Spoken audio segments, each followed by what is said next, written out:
2 months after my boyfriend went missing, I saw him on the street.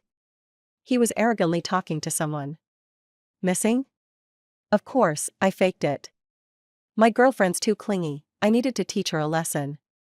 I had Ellis help me cover up the lie, and she didn't suspect a thing. Ellis is his good buddy. I pretended I hadn't heard anything. When I got home, the man gently hugged me from behind.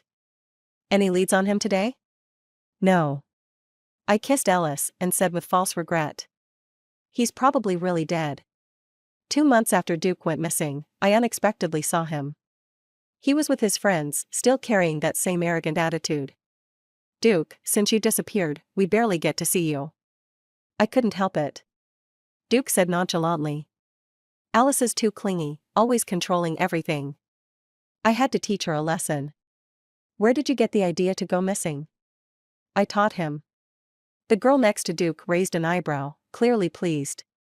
With that brain of his, you think he could come up with such a brilliant plan on his own? He had to rely on me. Yeah, you're the best. Duke smiled indulgently.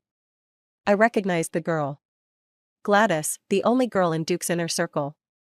But, playing such a big game, don't you think Alice might suspect something? I had Ellis cover for me, no problem. Duke said, and everyone suddenly understood. No wonder.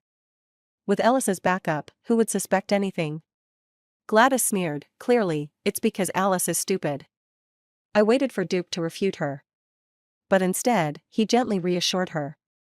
Exactly, she's not as smart or beautiful as you. The others all laughed, as if they were used to it. You two should just handle it internally and stop looking for girlfriends. I don't eat where I sleep. Go away, I'm not interested in you either. They exchanged looks of disdain. But their legs under the table were still rubbing together casually. As the conversation wound down, someone asked.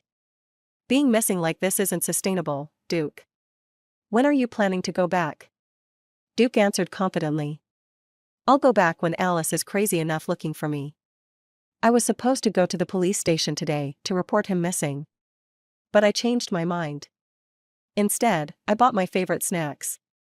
And treated myself to a nice spa. By the time I got home, it was already evening. The lights were off inside. I thought Ellis had already left. Just as I slipped on my slippers, someone suddenly hugged me from behind. My body stiffened, and I asked, have you been drinking? Ellis didn't answer directly. What did you do today? You didn't pick up my calls. Sorry, I didn't check my phone. Any leads on Duke? Sigh, no. My tone was full of regret. Ellis hugged me tighter, his breath warm against my neck. It's all my fault. If I hadn't dragged him into that mountain climb, he wouldn't have disappeared. He seemed genuinely remorseful. If only his warm tongue hadn't brushed against my earlobe. Ellis is one of Duke's good friends. After Duke went missing, one of them stayed visible, while the other hid in the shadows. Ellis played the role of the repentant one. But Duke didn't seem to know. This friend of his had a rather special way of showing repentance. Ellis is the heir of a wealthy family. His background even better than Duke's. He carries himself coldly and aloof in front of others. I used to think that way too. Normally, I barely spoke to Ellis. After graduation, I found a job. It just so happened that the company was also part of Ellis's family's business. Ellis became my boss. That made the distance between us even greater. We only started to become familiar about a month ago. I suddenly received the news about Duke's disappearance. And I collapsed for a while. Ellis, feeling guilty as the one who caused it, said he'd help take care of me for a while. But he was a little too meticulous. He insisted on making all my meals and bringing them to me personally. It made me feel so awkward that I said, "This isn't your fault. He likes outdoor activities, and even if you hadn't invited him, he would have climbed that mountain by himself. His parents didn't say anything, so I won't blame you either. You go ahead and do your thing, I really don't need you. Put down that shirt." I rushed over and snatched the underwear from his hands. "I'll wash these myself." Ellis looked serious. "I washed them more thoroughly." "Are you sure you don't want my help?" "No, I'm sure." I was too embarrassed at the time to notice that he had his hand behind his back. rubbing it regretfully. So how did I find out Ellis's secret? I guess it was one night when I woke up to go to the bathroom. I found that Ellis was still lingering at my place, not leaving. I was about to ask him about it. Just as I leaned into the door, I saw. He was shirtless, his toned body on display. One hand was holding my lace camisole, while the other was hidden behind a cabinet. In the dim light, Ellis's muscles tensed, veins popping on his arm. I was startled by the scene in front of me. I couldn't help but make a sound. Ellis instantly turned around. As soon as he saw me, he tilted his head back. A low, trembling sound came from his throat. I discovered Ellis's secret. And so, I boarded his pirate ship. I knew I should push him away. I shouldn't have allowed his embraces and kisses. But I couldn't control myself. Maybe it was because, when I was on the verge of crying over Duke, Ellis was the only one who silently stayed by my side. Or maybe it was because I had already begun to suspect that Duke's disappearance was a scam. How could a son disappear, and the biological parents not report it, but instead stop me from reporting it? How could good friends not react when one of their own goes missing, and continue partying like nothing happened? All these doubts were finally confirmed today. They were all in on it, putting on a show for me. Even Ellis was an important part of the act. Back to the present. Ellis still wouldn't let go of me. I said, a bit tired, did you make dinner? I'm starving. It's ready, all your favorites. Go heat it up. Okay. Ellis immediately went to warm up the food. He didn't think there was anything strange about my tone of command. After dinner, I took off my inner layer and threw it to him. Wash this. Ellis hesitated, can I wash it? I'm tired today. I don't want to wash it myself. He looked pleased, taking the clothes into the bathroom. I knew he wouldn't be out for at least 20 minutes. Once Ellis was occupied, I unlocked his phone, which he had left on the table. Sure enough, Duke had another phone number and had been in constant contact with them. At first, Duke would ask about me. Alice, how's she doing? Ellis, she cried for a long time today. Duke, it's fine, she's always like that, crying and whining, it's so annoying. Thanks for keeping an eye on her. Ellis, when are we ending this charade? Duke, question mark. Ellis, if you don't like her, just break up with her. No need to mess with her. Duke, I don't not like her. I just think she's too controlling. She doesn't even let me go out for drinks at night. Gladys is right, she'll learn once she suffers a bit. Ellis didn't reply after that. A notification pinged, pulling my attention to a group chat. The group was named Princess Gladys and her 3 servants. Princess Gladys, breaking news, Alice cried again yesterday, and a colleague saw it. Servant number 1, Duke, I heard that too. Princess Gladys, my method is still the most effective, you'll have to treat me to a meal. This is the group chat for Duke and Gladys' little circle. There are 4 boys in total. 3 of them are numbered as servants. The extra one is Ellis. Only he uses his real name. I've heard Duke mention before that Ellis joined this group halfway. I don't know the exact reason, but I guess it's because Ellis's family business is huge, and they're involved in investments. With people like Duke and the others, they must have actively courted him. Ellis rarely speaks in the group. It's mostly Duke chatting with Gladys. Servant number 1, Duke. Treat you to a meal? Have I ever not treated you? I have a bank card with your name on it because Alice used to make a fuss about this. Princess Gladys. This makes me want to laugh. What's the relationship between us? We've known each other since we were kids. What's she even jealous of? I think she's just jealous of how many male friends I have. Duke sent a protecting the princess emoji. Alright, don't be mad. From now on, I'll let you choose the gifts I prepare for her first. Does that satisfy you, princess? That's more like it. I felt disgusted. I scrolled up through the chat history.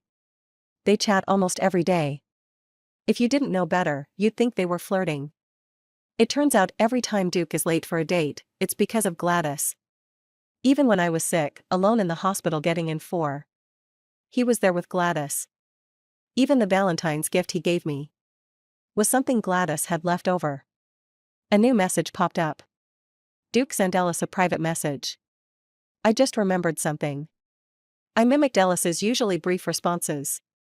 2 months ago, on Gladys's birthday night, I got drunk and spent the night at her place. Don't let this slip. Remember, that night, I was with you the whole time. I slowly typed, so what exactly happened between you two? Duke, tisk, didn't we agree not to bring this up again? Gladys and I both pretended like nothing happened that night. Otherwise, how would we stay friends? Ellis came out of the bathroom. His clothes were already washed. He looked calm, though the redness at the corner of his eyes hadn't fully faded. I smiled at him. Is your hand okay? Ellis froze. Although I had already discovered his secret. And we'd shared an embrace and kiss. We still hadn't taken things further. Did anything get on my clothes? I pointed to my shirt. I washed everything, you can check. Don't worry, I didn't mind. I looked at Ellis, his near-perfect physique. No matter how you looked at it, his looks were far superior to Duke's. You might have to help me wash a skirt later. What? Ellis looked down at me. He didn't quite get what I meant yet. I took off my clothes, stood on tiptoe, and kissed him. Ellis, Duke might really be dead. I said, feeling wronged. Will you stay with me tonight? After that night. Whenever I beckoned, Ellis would come. We were incredibly in sync. More so than with Duke. Ellis really cared about how I felt. So the experience was even better and more enjoyable than with Duke. Plus, their bodies and stamina were on completely different levels. I almost regretted it. Why hadn't I taken this step sooner? Why waste time with a deadbeat like Duke? Ellis didn't notice anything was wrong. Because I deleted the chat logs. Whenever I got the chance, I'd borrow his phone to check the group chat. I stopped looking for Duke's whereabouts. Duke seemed a little panicked. He tagged everyone in the group. What's going on? Why hasn't Alice reached out all of a sudden? One friend replied, don't worry, she's probably just tired, doesn't have the energy. That's impossible. Alice would always reach out to me no matter how tired or busy she is. Should I go back? Princess Gladys, hold off. Wait a little longer, going back now would ruin everything. Duke, no, I need to go back and check tomorrow. Princess Gladys, are you out of your mind? The plan I painstakingly set up for you, and you're not following it? What do you think I am? As a woman, I know exactly what she's up to. She probably overheard something and wants to force you to show up. Let me handle her. Duke fell silent for a moment. In the end, he obeyed. All right, I'll do it your way. That said, Duke was still worried. That night, he secretly called Ellis. The phone rang just as I straddled Ellis. It showed an unknown number.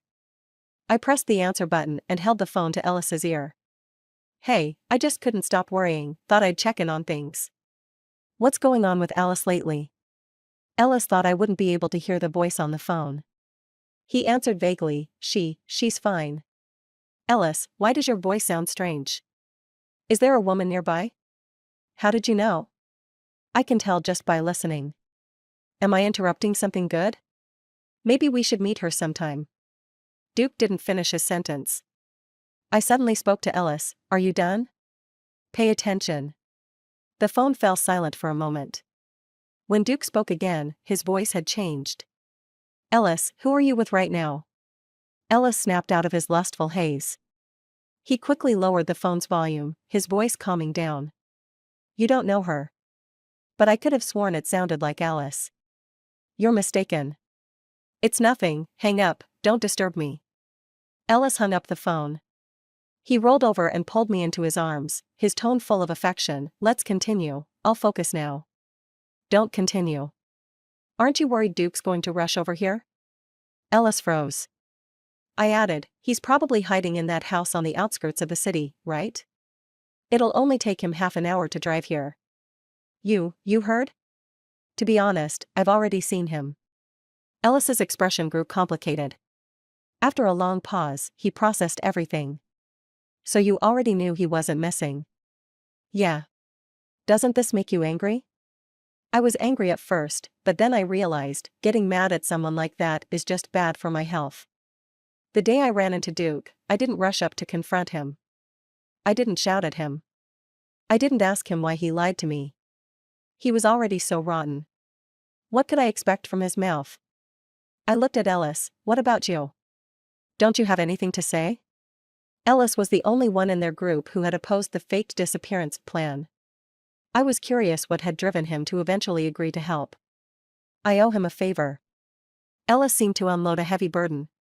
Speaking honestly to me. Duke did me a big favor, and he used that to morally blackmail me into helping him. But no matter what, I shouldn't have lied to you. I'm sorry. Don't apologize, I'm actually glad you're here in this drama. What do you mean? I pinched Ellis's chin and smiled. Do you want to betray them and become my accomplice? As I expected. Duke was clearly still worried and came to check on me himself. At 1 a.m., he quietly entered my house. This house is rented by me, and Duke's fingerprints can unlock the door. I was lying in bed, deep in sleep. The bed was spotless. There were no signs of any man's belongings in the bedroom. On the nightstand, there was a tissue that had wiped away tears, along with a photo of us together. Duke finally relaxed. But what he didn't know was that I was pretending to sleep. The camera I had placed on the desk would record his every move. As long as he dared to touch me, Ellis, who was watching the security footage in the basement, would rush up immediately. Once Duke eased his doubts, he left. He went to meet Ellis. The two met at a convenience store. Sorry, I misunderstood you earlier, Duke said. No problem, Ellis replied. Where's your female companion? She's tired and didn't want to come out. Her voice sounded so much like Alice's. I'll make sure to bring her out next time and introduce you. Ellis didn't respond to that. Duke, looking a bit haggard, asked, Ellis, do you think I should just go back? Why do you think that? I haven't been sleeping well lately. Duke took a sip of his drink, his nose and eyes red. When I was with Alice, I always felt like she was too controlling. Now that I'm free, I just can't get used to it. I haven't been able to sleep properly for several nights. I heard Alice hasn't been trying to find any clues about me this week. Alice comforted him. Don't worry. She hasn't given up on you. Recently, she even wanted to report to the police. Don't report to the police. That'll blow everything. I know. I stopped her. She hasn't been feeling well this week and hasn't had the energy to focus on it. Is she okay? She just has a cold, it's not serious. Duke sighed. I regret it. I made Alice go through so much pain. Don't say that. Alice calmly advised him. Think about it. Remember how Alice wouldn't let you go out drinking late at night and always caused a scene when it came to Gladys? This time, she's just being a little more obedient. So, what should I do? Listen to Gladys. Wait a little longer. After Duke left, Ellis took his phone from the pocket on his chest. How did it go? He asked nervously. Everything went according to plan. I looked at the camera and smiled slightly. Come back, I'll give you a reward. The task I gave Ellis was simple. Keep Duke calm and continue with their disappearance plan. Because I had a big surprise prepared for Duke. 3 days later, it happened to be a Saturday. I invited a group of friends over to my place.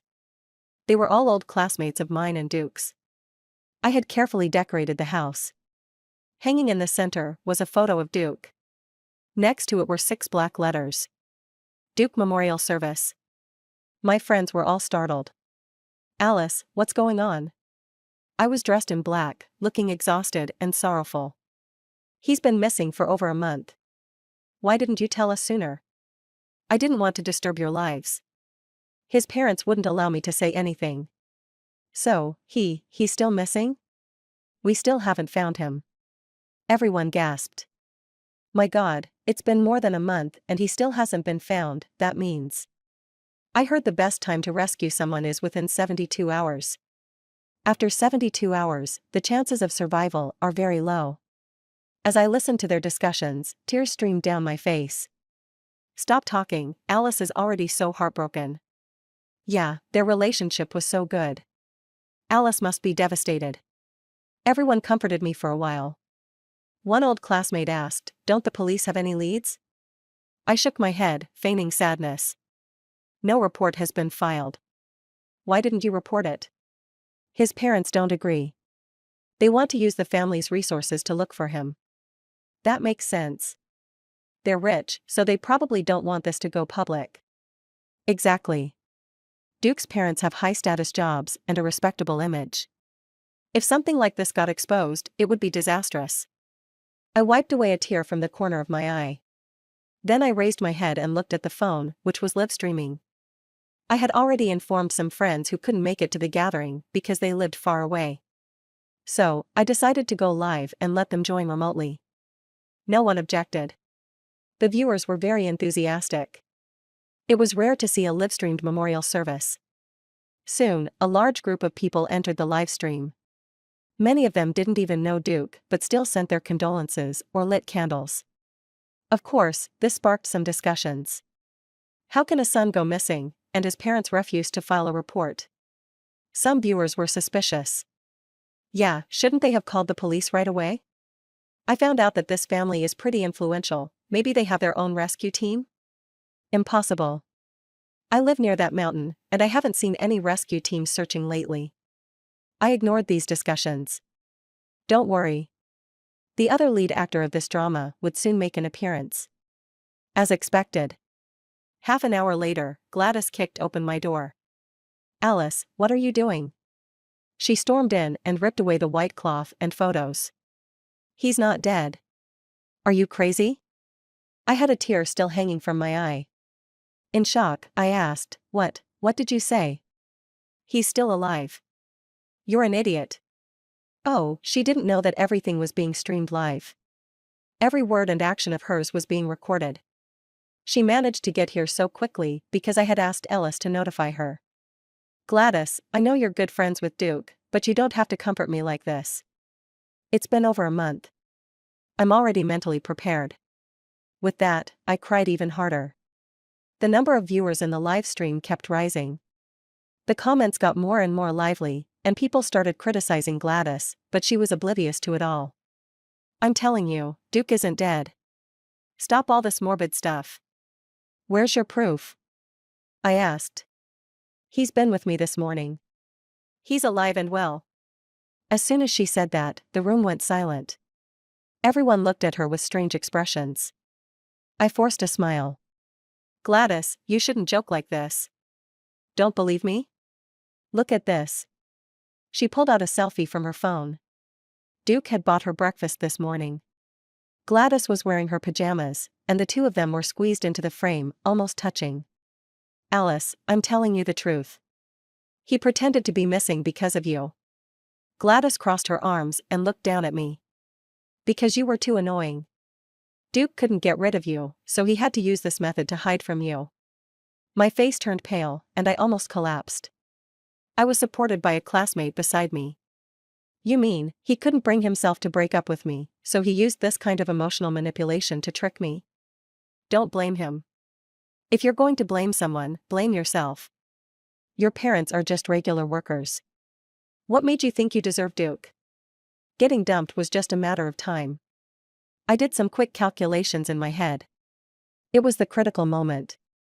I steadied myself and asked, "Gladys, what exactly is your relationship with him?" "Friends." I frowned. "Really?" "Because, as his girlfriend, I don't know anything about him."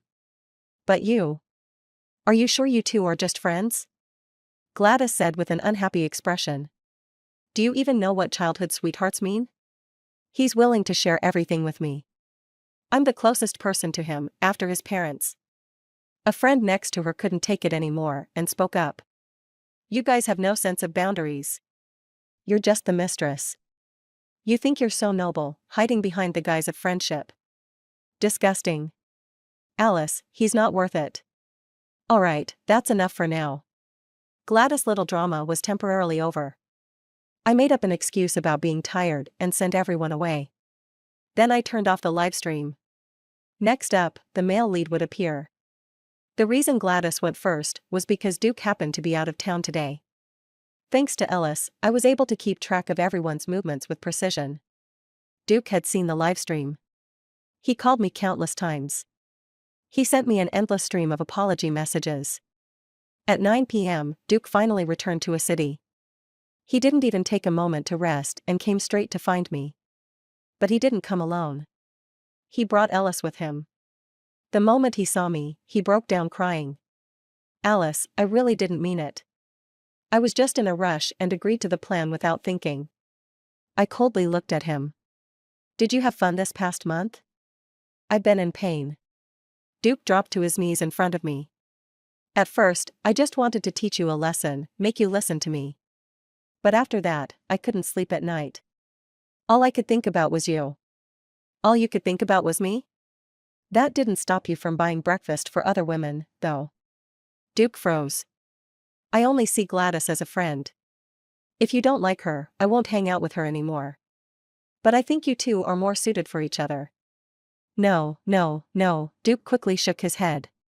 "I don't like her at all. She's been spoiled by her family since she was little, and her temper is terrible. I've been putting up with her. Alice, my heart is only for you." "Stop. Duke, you make me sick. Can you just get away from me?" I wasn't softening, and Duke was growing more desperate. He quickly turned to Ellis for help. "Ellis, can you talk some sense into her?" "Me? Help me cover up the lie. You're responsible for it too, so go and tell her." Ellis didn't immediately respond, but walked up to me. Suddenly, he lowered his head and gave me a soft kiss. "Alice, you look so beautiful when you're scolding someone." Duke completely broke down. He couldn't believe what he had just seen, even wondering if he was seeing things. That was, until I took the initiative to wrap my arms around Ellis's waist.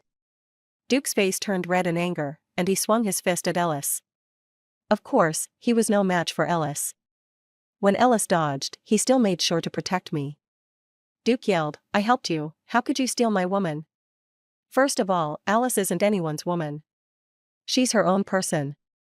Secondly, you said that as long as I helped cover up this lie, we would call it even. I did it. But Ellis did it in a very special way. You still can't take advantage of the situation.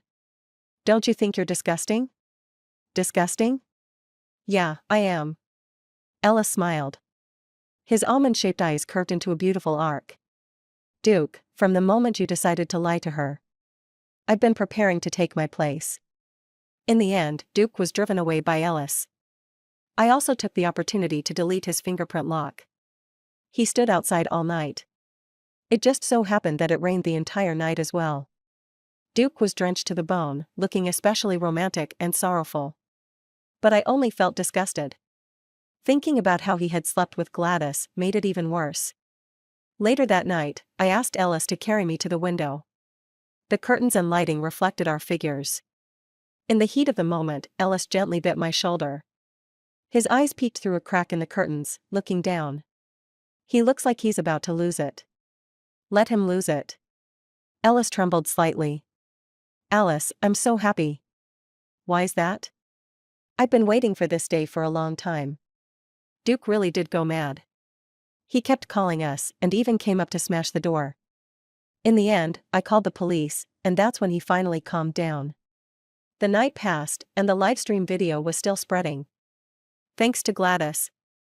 Our livestream wouldn't have gotten that much attention without her. But her insults to the working class made it go viral. Gladys' family background and work history were all dug up. Her family's company just released a public relations statement. And then someone leaked concrete proof of Gladys and Duke's affair. The video was very clear. Duke had drunk quite a bit and was supported by Gladys. He teased her, "If I stay over at your place tonight, aren't you scared?" Gladys gave him a look. "We've known each other for so many years, who's scared of who? You're so bold. If you've got the guts, try it later and see who begs for mercy first." The two of them bickered and went into the house. At this point, the filmer had not yet left. Until the sounds of intimacy came from inside the room. An off-screen voice mocked, "Hey, they're really going at it." Apart from the two people involved, everyone else's voices had been processed. So it was impossible to tell who filmed it or who was talking. But I knew. It must have been someone from their inner circle. Because Duke only hung out with them. And only they had the chance to film up close. That day was Gladys' birthday, and Ellis had something else to do, so he wasn't there. If we rule him out, it must have been the two other guys. That seemingly unbreakable inner circle was actually hiding plenty of dissatisfaction and conflict. After the affair was exposed, the scumbag and the mistress were thrust into the spotlight. Duke's family runs a clothing brand. Consumers rushed to return their purchases. The company suffered huge losses. At this point, Duke pushed all the blame onto Gladys. He cleaned his hands of everything. The whole disappearing act was Gladys' idea. She had seduced him into the affair. Duke even attached screenshots of their conversations. Gladys had sent him lingerie pictures in the middle of the night, asking him if a set looked good on her. The screenshots caused an uproar. She was viciously attacked online. Even her family's restaurant was deliberately harassed. Gladys panicked. She tried to defend herself. "We've known each other since childhood. To him, I'm just one of the guys." There was no intention to seduce him. But this excuse only made netizens even more disgusted. Gross. Why didn't you say you were one of the guys when you two were rolling around in bed? Most annoying type of platonic friendship with no boundaries. With nowhere to turn, Gladys ran to Ellis for help. The day she came to see Ellis, I was also there. When I saw Gladys' tired, anxious face through the video doorbell, Ellis didn't open the door. Instead, he asked me, "Should we see her?" "You decide. Let's meet her. I want to hear what she has to say." "All right." I stepped back into my room, giving them space to talk. But the soundproofing wasn't great. And their conversation came through loud and clear. Gladys spoke with a sob in her voice, "Ellis, you're the only one who can help me now." Ellis responded indifferently, "How can I help you? I know you're with Alice." "Yeah. You're just playing around with her, right? Your family's power is better than ours. There's no way you'd be interested in a regular girl like Alice." "What do you mean by regular girl?" Ellis asked coldly. "We're all regular people, Gladys."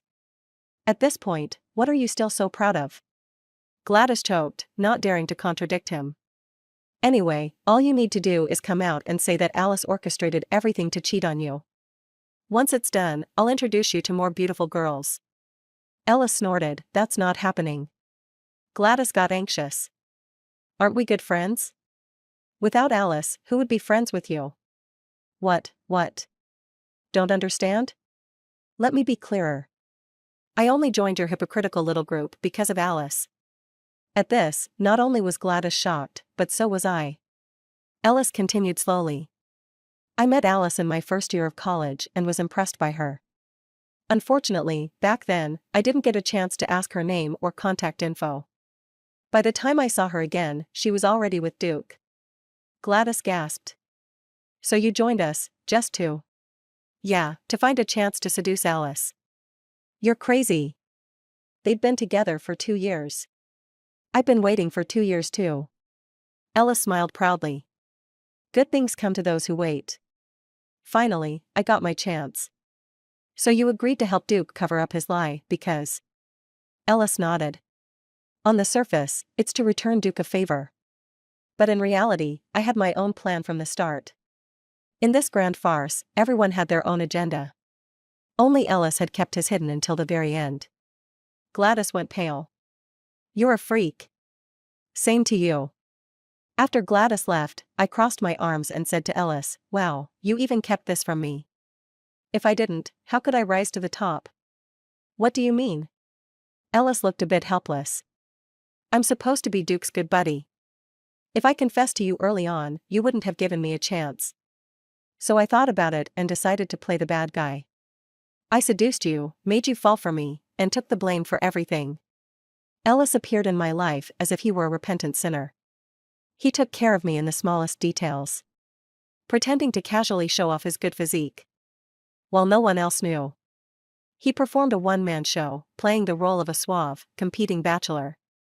"What if your plan ultimately fails?" I asked. "It doesn't matter," Ellis smiled gently. "At least when you were heartbroken, I was there for you. That's enough." Gladys, isolated and defenseless, could only escape from a city in disgrace. Her family's business took a serious hit, with funds shrinking. She could no longer be the pampered rich girl. But I wasn't entirely satisfied. Clearly, the mistake was one both she and Duke made. Why should Duke stay hidden? I didn't have Duke's dark history in my hands. But I believed someone must have it. His closest friends from the past surely knew something. So, I found Gladys' Instagram. I sent her an anonymous message. I feel sorry for you. It's clearly the scumbag's fault. Why should you be the only one to take the fall? Don't let him off the hook. I'm rooting for you. As I expected, Gladys, now abandoned, would snap at any support. She began to release evidence of Duke bullying classmates. This was from their high school days. Duke had broken a boy's arm. In the end, the boy's parents paid tens of thousands to settle the matter. That year, Duke was still awarded as an outstanding student. Normally, such a scandal might not get much attention. But his family had just gone through a corporate battle. The competitor saw an opportunity and bought traffic and trending spots for Gladys' revelations. And just like that, Duke's good guy mask shattered. The situation escalated. More and more people came forward to expose Duke. He had little chance of recovering. Coincidentally, Duke had a younger brother. His parents, seeing the situation turn sour, immediately revoked his inheritance rights. Without the protection of his family, Duke fell from his high perch into the mud. He spent his days in a haze, drowning himself in alcohol. He had always been an alcoholic, and I had tried to persuade him to quit many times, but he found me annoying. Now, he had finally fallen because of it. One night, a drunk Duke was hit by a speeding car. He injured one of his legs. The doctor said he would be limping for the rest of his life. A few days later, a visitor arrived. It was Duke's parents. I wasn't unfamiliar with them, we'd met before. But they were all smiles, pretending to be nice, while secretly looking down on my family's status, helping Duke with his lies. Now, they were here to beg me. Alice, I've been decent to you, haven't I? I smiled. If you have something to say, just say it. He really did make a mistake, and we've given him a stern warning. But our family and our company are innocent. So, can you give a public explanation? Say that it's all in the past and you won't hold it against him anymore? I wanted to laugh. How thick-skinned do you have to be to make such a request? But well, I had my plan. I sniffed a couple of times, and in no time, tears filled my eyes. I know you've been good to me, and I don't want to hurt you. But the harm Duke did to me is just too much. I've been having nightmares for days. My friends even suggested I see a therapist. My tears fell without stopping. I'm really so sad, so hurt. I loved him so much, how could he deceive me? Yes, it's all his fault. The two of them exchanged a glance. How about we compensate you? How much do you want? I shook my head in horror. No, I don't want money. What a joke. If I opened my mouth, it would be blackmail. 200,000? This isn't something money can solve. 400,000? My feelings for Duke can't be measured by money. 500,000. I sighed. I think I'll just go see a therapist. I refused to take the money. I just kept emphasizing how badly my mental health had been affected. A day later, $1 million appeared in my bank account. The note said, "Voluntary compensation for emotional distress." I looked at the text message and smiled happily. Ella said, "You want money? I can give it to you." That's different. This is what I deserve. Neither Duke nor Ellis. I had never been after their family backgrounds or wealth. But if it's mine, I won't hesitate to take it. What's next? Ellis asked. Are you really going to forgive them? Of course. After all, they did give me money. One must have some integrity. I immediately filmed a forgiveness video. However, in the video, I cried again. I said I forgave them, but my tears didn't stop. Once the forgiveness video was sent out, Duke wouldn't get any mercy from the netizens. Duke used to complain about me crying. But he didn't know, I cried because I have overactive tear ducts and strong emotions. It doesn't mean I'm weak inside. On the day Christmas arrived, Ellis and I were holding hands, walking down the street. Suddenly, he stopped and pointed to a coffee shop ahead. "That's where I first saw you." That was the coffee shop I worked at during my freshman year. I was really tired that day, so I sat down for a while. "You brought me a cup of hot water." Ellis smiled softly, remembering the moment. "You said it didn't matter if I didn't buy coffee, because the boss had already left and I could relax." I touched my nose, embarrassed. "I remember now. I thought you couldn't afford coffee. Who would have known you'd end up buying the whole shop?" Ellis laughed. "Then you grabbed some snacks and went outside to feed the stray cats." I still remember that image. But later, when he came back to the coffee shop hoping to formally introduce himself, I had already quit my part-time job. After all the twists and turns, he finally found me. But by then, I had become Duke's girlfriend. Ellis didn't say anything that day. He simply lowered his eyes, bitter and alone. For the past 2 years, he had watched me pamper Duke, embrace him. But that wasn't the hardest part. The hardest part was that Duke didn't value me. The person he treated like a priceless treasure was just a bothersome accessory to Duke. Ellis had been struggling with his morals and emotions. And finally, Duke handed him an opportunity on a silver platter. This time, to hell with morals. Ellis thought, even if I get cursed for it, I have to try. I couldn't help but say, "Ellis, with your determination, you could succeed at anything." "Yes," he said seriously, looking at me. "So, will you take me with you to study abroad?" I froze for a moment. "How did you know?" "The reason I needed the money from Duke's parents was because I wanted to study abroad. I wanted to learn more, see a bigger world." After receiving the money, I sent an email to my preferred professor abroad. To my surprise, the professor was very interested in my undergraduate experience. Because I had participated in many social projects, they really liked students like me. The professor was willing to accept me, waiting only for the new school year. "I'm sorry, I didn't mean to hide it from you. I just didn't know how to bring it up. Alice, you don't need to worry about anything with me." Ellis kissed my hand, with sincerity. "I know the US very well. I used to go there often. Buying a plane ticket is no big deal. If you don't mind, I'd rather be your companion while you study." My eyes lit up. "Really? You've tasted my cooking. Are you worried I won't take good care of you?" No, I was worried that being a companion would take up your time." Ellis shook his head. "My parents are planning to hand over the business over there to me. Then it's settled." "Alice, do you want to meet my parents? Isn't it too soon?" Just thinking about how Duke's parents had looked down on me made me hesitate. Ellis saw right through me. "I've already mentioned you to them. They really like you. You love braised fish, and my mom even taught me how to cook it, worried I wouldn't get it right." We shared stories about our families. Holding hands.